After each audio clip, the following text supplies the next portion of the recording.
Welcome back to Kermode Uncut, and the subject which sadly refuses to lie down and die, 3D or not 3D. And before you go, oh Mark, not again. No, not me this time you lot. Over the summer, many of you wrote in saying, Mark, look, if we bother to write into your blog and make reasoned arguments, then please do us the courtesy of actually reading them out. So that's what I'm trying to do. And I will start, in the interest of editorial fairness, by reading out a few comments from people who frankly don't want to hear anything more on the subject of 3D. This is from Size. I am so sick and tired of you bringing this 3D issue up. Mark, seriously, what do you think is the best that can happen with you constantly blabbing on about this stupid topic you have exactly zero influence over? You don't have any control over what the studios do. You don't like 3D? Tough. Until the Avatar series is over, 3D is here to stay. This from Dr. Balthar. Oh, Mark is rumbling on about his favourite subject again. He completely forgot that there are still two big stereoscopic movies coming out this year, The Great Gatsby and The Hobbit. I haven't forgotten about either of them. I am thinking of both of them pretty much all the time. I think it's too early to give a verdict, and it's actually likely that 3D will stay around for much longer than Mark has anticipated, and that's what he's really angry about, because it turns out he was wrong all along. And finally, again, in the interests of editorial fairness, this from Coup Attempt. Anyone else remember when Kermode wrote about the content of films rather than their means of delivery? Listen, let me be absolutely clear about this. I'll stop going on about 3D when 3D stops going on. Now, there were loads of comments on this subject, and several of them were from people who were frankly as fed up of 3D as I am. Not just the fact that they don't like it very much, but also the fact that it's being forced upon them. This from Paul L. My local cinema charged me an extra £2.95 to see Brave in 3D. I wanted to see it in glorious 2D, but giving the paying customer what the paying customer wants is obviously not high up on their to-do list. This from Captain Rhodes. I have seen Dredd in 2D. I was complaining about the fact there was many screenings in 3D, very few in 2. It was fantastic. When I saw it a week later back home in Aberdeen with another friend, I could only see it in 3D. I spent the majority of the film wondering what the difference was. It's absolutely shameful that distributors force 3D on us by having 2D at times when it does not suit the general public.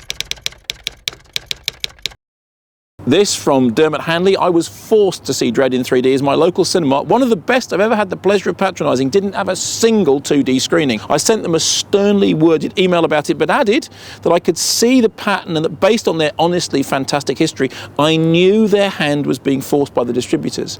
I told them I was merely emailing to give them extra voice and credence for their future fights with the distribution companies. They promptly responded, apologising and telling me that they agreed with me and they'd actively requested 2D prints of Dredd, but were denied them. Now, just to be absolutely clear that here at Kermode Uncut, this is not a benevolent dictatorship. My views do not supersede everybody else's.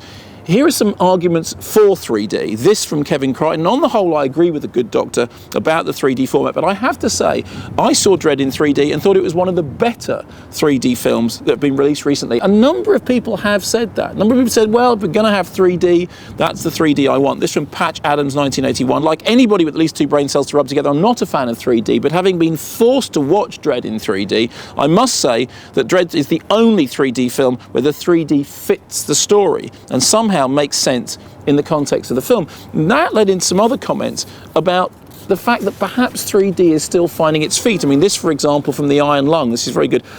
I think it's more a case of directors struggling to adapt to a different visual medium of storytelling. In the early years of the sound era, most of the best films were silent. Sunrise, Joan of Arc, Metropolis. I'd argue that the first great sound film didn't arrive until M in 1931, and even then it still took a while for the whole industry to shift. With new technological breakthroughs, we get new ways of telling a story, but a director needs time to adapt it and work out how to use it. Give it time. Soon enough, we will see a film which understands how to use 3D. And that argument has been made to some extent in defense of Hugo. I think the Hugo 3D is interesting, but I think it's interesting because it's alienating rather than involving. And this from Marky MC74. I wonder, will the advance of technology bring 3D to a place where it really does add to the experience of watching a film? When films moved out of the silent era, this again, I'm sure there were plenty of filmmakers that misused the use of sound, just like plenty of filmmakers are misusing 3D. I think the current era of 3D, as in previous times, will die out because the technology hasn't advanced enough. It still feels gimmicky, but I think it will be back And one of these times, I think it'll actually be to the benefit of filmmakers. This is the recurrent argument, that the problem with 3D is that the technology hasn't caught up yet. Give it time, it will do. To which I would say only this: 3D cinema is as old as cinema itself. It's had a century to get its house in order, and we still haven't solved it. It might be that it's not solvable. Now, here's an interesting post from Nick Hughes on the subject of the potentially discriminatory nature of 3D. 2D is unifying. Anyone who has reasonable eyesight can go and enjoy a movie in 2D. 3D is divisive. If you have a visual impairment, no matter how little, watching a 3D movie can be painful or distracting in a bad way. All those 20/20 vision people, or people who don't mind wearing 3D glasses on top of their own glasses, which is a pain, frankly, or who can wear contact lenses, are fine. I can't wear contact lenses either. The rest get a two-fingered salute from the distributors and studios. What would be interesting, and have a listen to this, is if this went to court. That in denying 2D versions or forcing people who have difficulty viewing 3D to travel very long distances to see 2D films is discriminatory. Normally, I hate all the compensation culture stuff, but 3D is loathsome enough to make me shift my opinion just once. And finally, this from Satay. If studios' only motivation for still using 3D is money, shouldn't they be moving towards IMAX instead, which is equally as expensive and enhances the cinematic experience, so everybody wins? And if proof was ever needed of this, just look at The Dark Knight Rises, completely 2D in IMAX, and now has become one of the most financially successful films of all time. In fact, these people who still use 3D could learn a lot from Christopher Nolan. Now, it's no secret, I'm fully in agreement with Christopher Nolan, who I think is a genius, and his cinematographer now turned director, Wally Pfister, who's a real hero of mine. Both of those guys think that IMAX is the future, and I tend to agree with them. I'm not going to stop going on about 3D as long as 3D is here, but I'll tell you why.